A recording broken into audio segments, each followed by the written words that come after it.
Today's wine text is Abremundos Pagina Uno.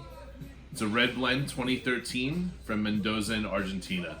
So the first thing I want to talk about is the collaboration here. So this is a collaboration between the winemaker Marcelo Pelleriti and an Argentinian rock star named Pedro Aznar. So if you're from Argentina or Argentinian, you might recognize those names.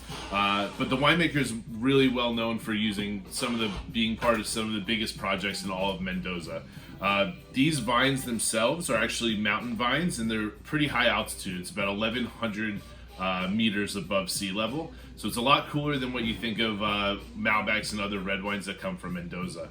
It's a little bit lighter. I think it has a little bit more terroir driven. It's definitely on that slate, granite kind of earth style wine, but still has a bunch of fruit as well. You get that dark cherries, those blackberries you get out of Malbec. I think you get a lot of raspberry out of the Cabernet Franc.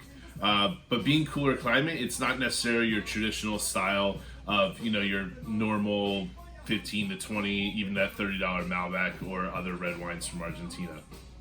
To me, this drinks like a lot of really higher end Bordeaux. I mean, this is one of the biggest deals we're going to do this year when it comes to WineText, just because, I mean, this is rated as over $100 bottle of wine, and we're selling it for such a huge break.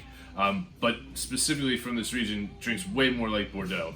That just comes from the less ripening of the grapes. They put it a decent amount of time in oak, which gives you even more of that savoriness, but extremely collectible. When it comes to South American wines, not too many wines break that $100 price point, and when they do, they're always just on a different level. They always get compared to some of the biggest names in some of the other regions in the world. So, like I said, 50%, 55% Cabernet Franc, 45% Malbec.